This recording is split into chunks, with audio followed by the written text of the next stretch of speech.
প্রিয় ছাত্রছাত্রী, এখন দশম শ্রেণীর শেষ চ্যাপ্টার রাশিবিজ্ঞান। এই রাশিবিজ্ঞান নিয়ে আলোচনা করব। এর আগে আমি 3টি ভিডিওতে আপলোড করেছি যাতে গড় সম্পর্কে বিস্তৃত আলোচনা করা হয়েছে এবং গড়ের 3 পদ্ধতি, কল্পিত গড়, প্রত্যক্ষ গড় এবং ক্রমবিচ্যুতি গড় কিভাবে করা হয়, কিভাবে তাদের সূত্রগুলো নির্ধারিত হয়েছে এ নিয়ে বিস্তৃত আলোচনা করেছি। যারা এখনো দেখোনি তারা আমার প্লেলিস্টে এসে ক্লাস 10 ম্যাথ এটা খুললেই তোমরা রাশিবিজ্ঞানটা পেয়ে যাবে। এছাড়াও অন্যান্য অঙ্ক পাবে। তা যাই হোক, আমরা চলে আসি আজকে মধ্যমা নিয়ে আলোচনা করব।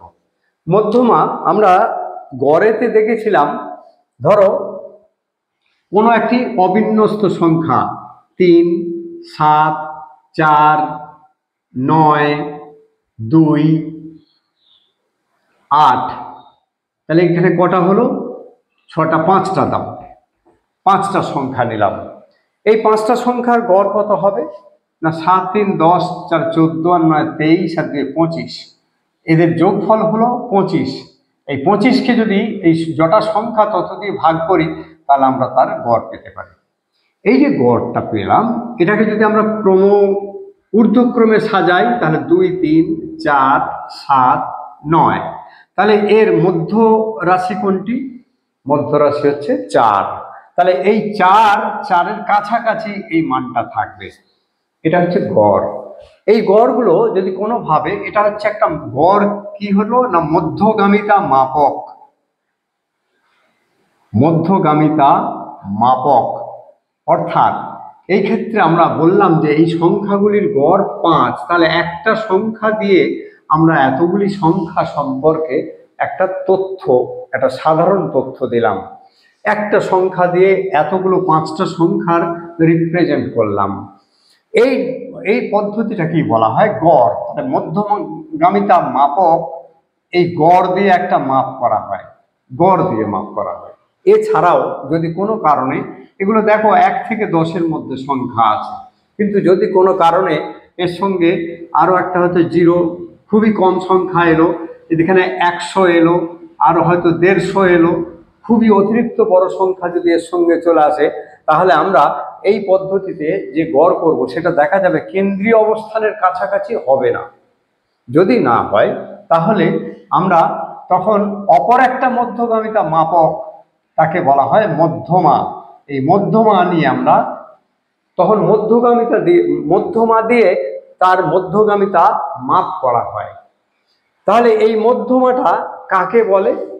না মধ্যমা বলে অবিন্যস্ত কতগুলো তথ্য, অবিন্যস্ত তথ্য, বিন্যস্ত নয়, ঊর্ধ্বক্রমে বা অধক্রমে সাজানো নয়, এমন তথ্যের যে যদি আমরা ঊর্ধ্বক্রমে সাজাই তাহলে তার মধ্যমানটি অথবা মধ্যের দুটি মানের গড় হলো মধ্যমা। তাহলে মধ্যমাটা আরেকবার বলে দিই। অবিন্যস্ত কিছু তথ্যের মধ্যে যদি আমরা ঊর্ধ্বক্রমে সাজাই তাহলে তার মধ্যমানটি অথবা মধ্যের দুটি মানের গড়কে বলা হবে মধ্যমা। আমরা উদাহরণ, এইরকম একটা উদাহরণ নিয়ে নিই। দেখো এখানে কটা সংখ্যা আছে?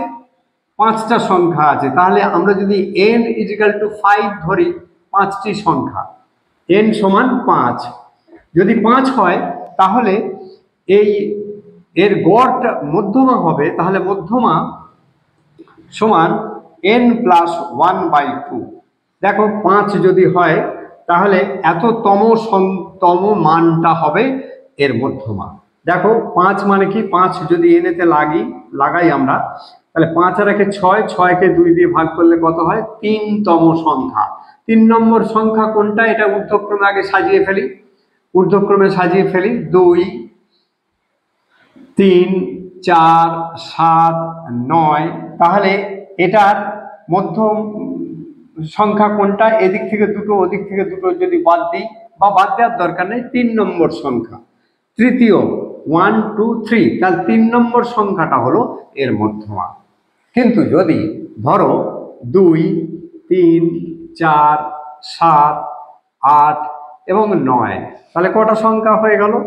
n মানে হলো, এখানে n মানে হলো 1 2 3 4 5 6 6। তাহলে যদি 5টি হয় এটা হচ্ছে অযুগ্ম, অযুগ্ম মানে বিজোড় সংখ্যা। আর যদি 6টি হয় তাহলে যুগ্ম হয়ে গেল। যুগ্মর ক্ষেত্রে দেখো এদিক থেকে যদি আমরা দুটো বাদ দিই, ওদিক থেকে যদি দুটো বাদ দিই, তাহলে মাঝখানে একটা থাকে না, দুটো থাকে। আগের বারে এদিক থেকে দুটো এদিক থেকে দুটো বাদ দিলে মাঝখানে একটা থাকে, ফলে আমরা খুব সহজেই 3 নম্বরটা বলে দিয়েছিলাম মধ্যমা। কিন্তু যদি যুগ্ম সংখ্যা থাকে তাহলে মাঝে দুটির গড় হলো মধ্যমা। তাহলে মধ্যমা কি হবে? মধ্যমা সমান n/2 তম সংখ্যা মান প্লাস n/2 প্লাস 1 তম মান বাই 2। আরেকবার বলি, মধ্যমা তাহলে এই ক্ষেত্রে কি হবে? n/2 তম মান প্লাস n/2 প্লাস 1 তম মান।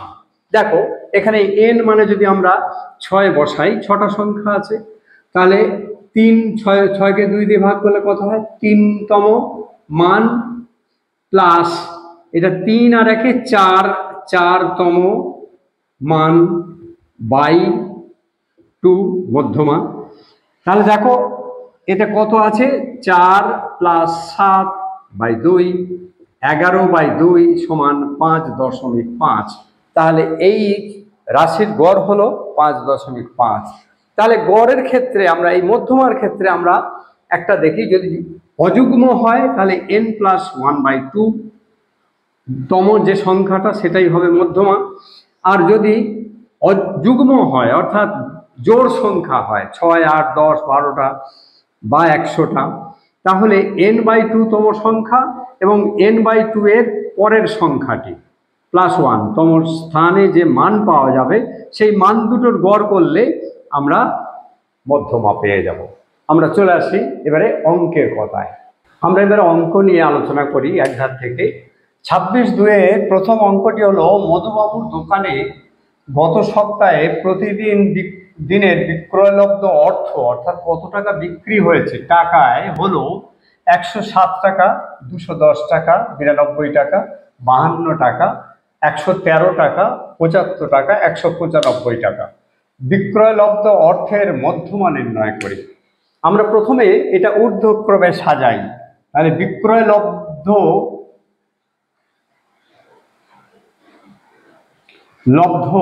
অর্থের ঊর্ধ্বক্রমে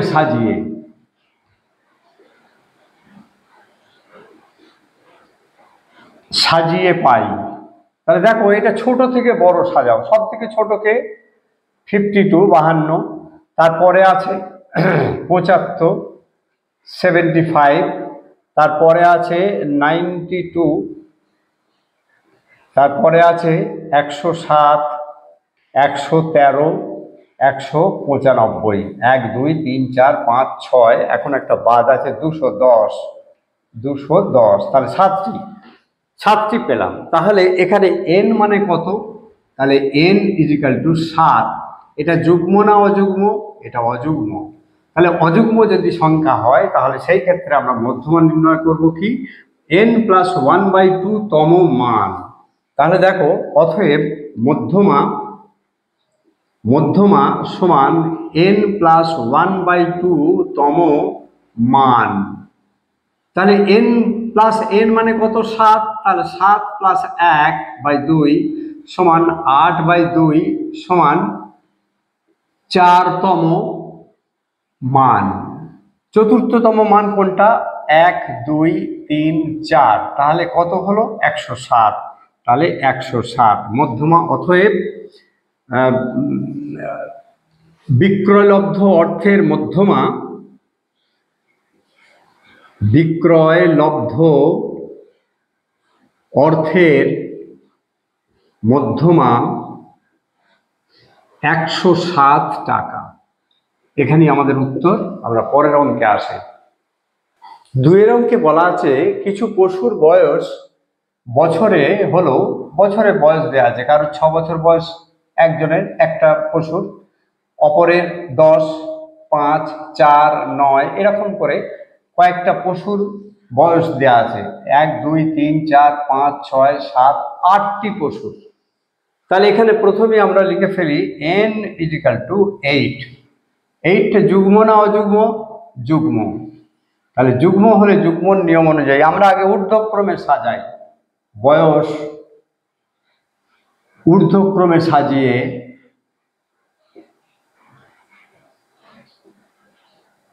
সাজিয়ে পাই। একটু ঊর্ধ্বক্রমে সাজিয়ে দিয়ে নিই। সব থেকে কম বয়স 4, তারপরে 5, তারপরে 6, তারপরে হলো 9, তারপরে হলো 10, 11। এগুলো আন্ডারলাইন করে নিলে কোনটা বাদ পড়ে যাচ্ছে আমরা একটু খুব সহজেই খেয়াল করে নিতে পারবো। 18, 20। তাহলে 1, 2, 3, 4, 5, 6, 7, 8। n ইজিক্যাল টু 8 যুগ্ম সংখ্যা। তাহলে অতএব মধ্যমাটা কিরকম হবে? অতএব মধ্যমা সমান, আমরা একটু দেখে নিই, মধ্যমা হচ্ছে n/2 তম মান প্লাস n/2 প্লাস 1 তম মান বাই 2। যেহেতু দুটো সংখ্যা আসবে, এখানে বিজোড় সংখ্যা আছে মাঝে দুটো। তাহলে দেখো n মানে এখানে কত? n মানে 8, 8/2 মানে 4, 4 তম মান প্লাস 4 আর 1 5, 5 তম মান বাই 2। আমরা একটু দেখে নিই 4 তম মান, 1, 2, 3, 4 তম মান এবং 5 তম মান। তাহলে কত হলো? 9 প্লাস 10/2, 19/2। 19কে 2 দিয়ে ভাগ করলে 9.4, সরি 9.5। তাহলে অতএব বয়সের মধ্যমা, পশুগুলির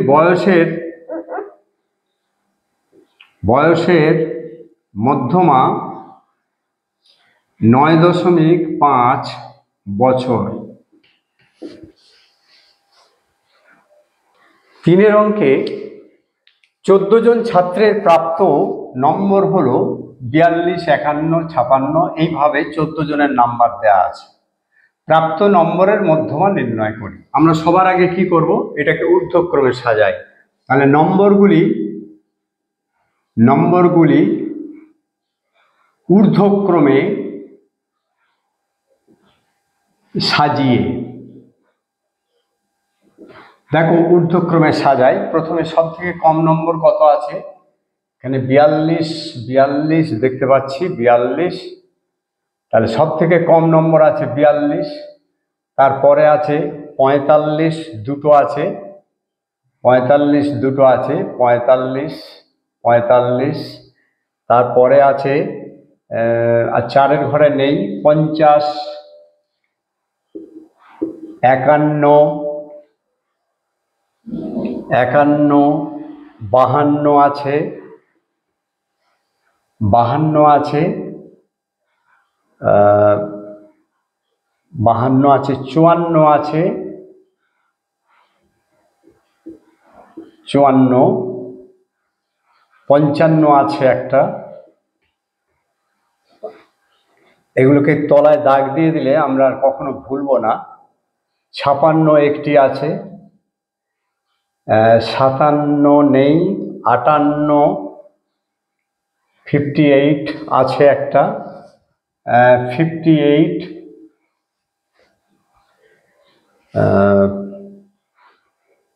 64 আছে, 60 আছে, 59, একটি 59 আছে। তারপরে আছে 62, তারপরে আছে 62টা লেখা হয়ে গেল না, 60 আছে আগে, 60, 62 এবং সবার শেষে 64 হায়েস্ট। 42 থেকে 64 পর্যন্ত আছে, দেখে নিই। 1, 2, 3, 4, 5, 6, 7, 8, 9, 10, 11, 12, 13, 14। তাহলে ঠিক আছে। তাহলে n ইজিক্যাল টু কত হলো? 14। এটা যুগ্ম না অযুগ্ম? অবশ্যই জোড় সংখ্যা। তাহলে যদি যুগ্ম হয়, অতএব মধ্যমা সমান n/2 তম, একই সূত্র, তম মান প্লাস n/2 প্লাস 1 তম মান বাই 2। এখন যদি n কে আমরা 14 দিই, তাহলে 14কে 2 দিয়ে ভাগ করলে কত হয়? 7 তম মান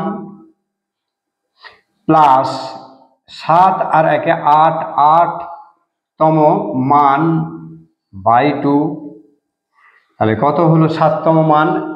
1 2 3 4 5 6 7 এবং 8, তাহলে কত হলো? 54 প্লাস 55/2, 109/2 সমান কত হলো? 54.5। তাহলে 54.5 নম্বর হলো। অতএব প্রাপ্ত নম্বরের, খুবই সহজ অঙ্ক এগুলো, প্রাপ্ত নম্বরের মধ্যমা 54.5, এটাই উত্তর। এই ধরনের অঙ্কগুলো আমরা দেখব রাশিবিজ্ঞানে যেসব অঙ্কগুলো আছে, এই সব কতগুলো সূত্র আমরা যদি একটু মনে রাখতে পারি, গড়েতে যেমন প্রত্যক্ষর সূত্র, কল্পিত গড়ের সূত্র এবং ক্রমবিচ্যুতির পদ্ধতিতে গড়ের সূত্র যদি আমরা একটু মনে রাখতে পারি, এক্ষেত্রে আর একটা সূত্র আসবে শুধু মধ্যমা ক্ষেত্রে, যখন এটা একবারে পুরো, যেমন করে আমরা গড়েতে এত থেকে এত শ্রেণী বিন্যাস করে যদি আমরা দেখি, তখন একটা সূত্র আসবে। আমরা যখন অঙ্ক করব তখন সেই নিয়ে আলোচনা করব। তা দেখো, এগুলো খুবই সহজ অঙ্ক, এগুলো যে কেউ অঙ্কগুলো করে ফেলতে পারে, সাধারণ মেরিটের ছেলেরাও পারে। তা তোমরা একটু এইটা যদি গোড়া থেকে দেখো, তাহলে দেখবে যে খুবই সহজ মনে হচ্ছে। আজ পাড়ার 4 নম্বরের অঙ্কটি আছে। আজ পাড়ায় ক্রিকেট খেলায় আমাদের স্কোর হলো, এগুলো স্কোরগুলো প্রত্যেকটা বলা আছে। 1 2 3 4 5 6 7 8 9 10 11টা প্লেয়ারের দুবারের স্কোর বলা আছে। আমরা ক্রিকেট খেলায় আমাদের স্কোরের মধ্যমা নির্ণয় করি। আমরা তাহলে প্রথমেই কি করব? এটা ঊর্ধ্বক্রমে সাজিয়ে ফেলব। স্কোরের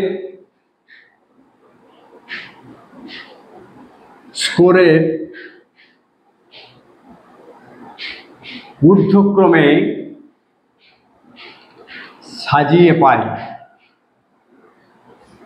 ঊর্ধ্বক্রমে সাজিয়ে পাই আমরা একটু দেখ। সব থেকে কম স্কোর কত আছে? 6, 6 থেকে শুরু। তাহলে 6 কটা আছে? দুটো আছে। 6 দুটো আছে, 3টে আছে। 6গুলোকে একটু আন্ডারলাইন করে ফেললে সুবিধা হয়ে যাবে। 7 কটা আছে? 1 2 3 4 5, 5টা 7 আছে। 7 7 7 7 7 8 কটা আছে? 8 আছে। 1 2 3 4 5, 8টা 5 আছে না, 5টা 8 আছে। 5টা 8 লিখলাম। তারপরে 9 কটা আছে? 1 2 3 4 5,